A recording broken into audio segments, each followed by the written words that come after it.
Hey, thanks for joining me today. I'm here to talk to you about why my studio is often a complete mess. And if you're arting right, yours probably should be too.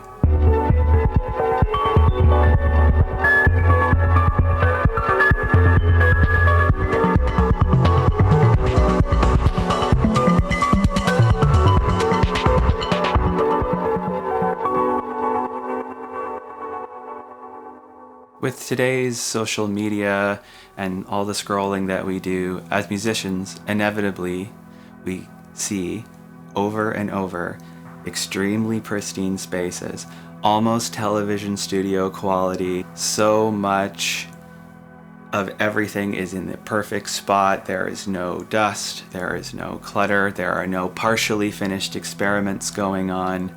It's just basically, we don't want to lose sight of what we're really doing when we're making art. We got to keep the art first. And seeing all these crazy, pristine spaces, we just end up thinking, I guess that's how we need to do this. I guess that's how art is made. It's made in mini television studios with immaculate lighting. I really want to break that stigma down because I think it doesn't help people achieve what they really set out to when they started making music. I think we need to ask ourselves, why did we start buying instruments or getting software? What were we doing that for? For me, it is the love of the pursuit of something, exploration. It doesn't have anything to do with what my space looks like or how much of a mess there is. And garbage truck. Can't lose sight of that. I mean, obviously, if we got dropped into one of these spaces, these perfectly curated spaces, and everything's connected and everything's working and there's no technical challenges, yeah, we're gonna make great music. And we're gonna make it often, especially if someone else is maintaining that space. But the act of making art is chaotic. It's one of the most chaotic things we do because we need to chase our thought process to different places, and we're grabbing different pieces of equipment and then not really using it, or attempting to set something up in a certain way and leaving a lot of clutter in our files if we're doing it all digitally.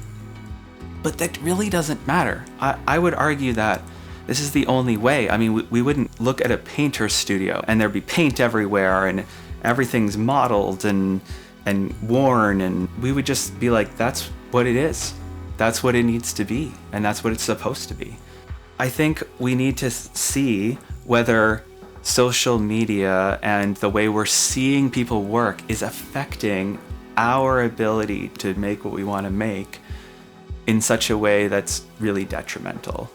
But just before I go on, if you do like the stuff you're seeing on my channel, if you like some of the videos, definitely consider taking an affirmative action. I so appreciate a like on the video, a subscribe on the channel. If you already subscribed and you want to see more of my content, hit that nice bell on the channel to get all notifications.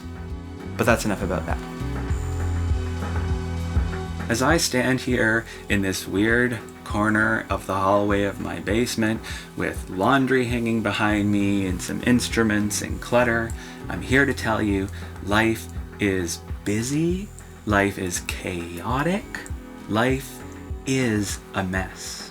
Sometimes we can work extra hard, be extra diligent in our lives, and sort of tame the chaos, tame the flames down, and keep things more peaceful, but that's not realistic as a part-time creative. If you're like me and you only have a limited amount of time for this stuff, inevitably you're gonna leave a wake of chaos and disorder behind you as a result of your creativity.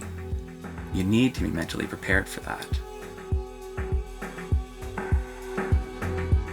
It's important to keep reminding yourself why you create things in the first place. For me, it's to get somewhat lost in something, to become part of something. I mean, before we were these humans in a society with rules and all sorts of obligations, we were animals that just sense and feel and exist in a space. And art can also be a space we can exist in. The creation, the creative process, listening back and tweaking and zenning out. That's my main goal. And if that's my main goal, I need to cut away all the fat that might be preventing me from doing that at any given time.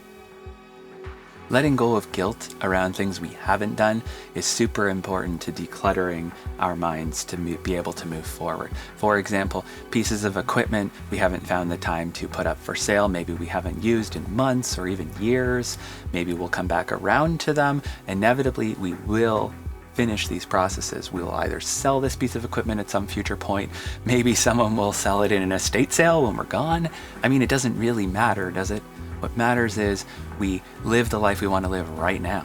A kitchen, for example, is a pretty curated space.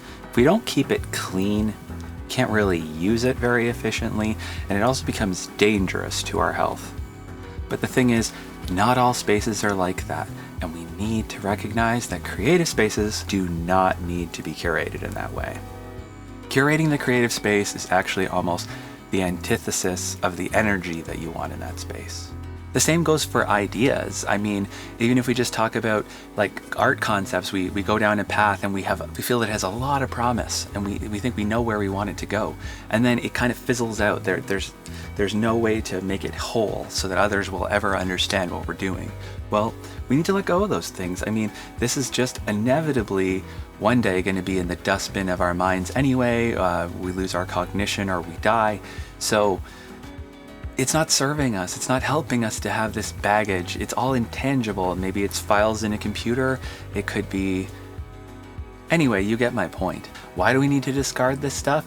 Because we can start drowning in it. We can start drowning in stuff that's unfinished and paralyze ourselves out of actually making something that would feel good today. We don't necessarily ask ourselves what we want to do now. We tell ourselves all of these things that we haven't accomplished. Thank you again for watching, and please like, subscribe, or hit the bell. Here's me talking about something that I am really passionate about without actually saying anything. I think it's really important to just feel air until we die one day. It's really the only way to get through this.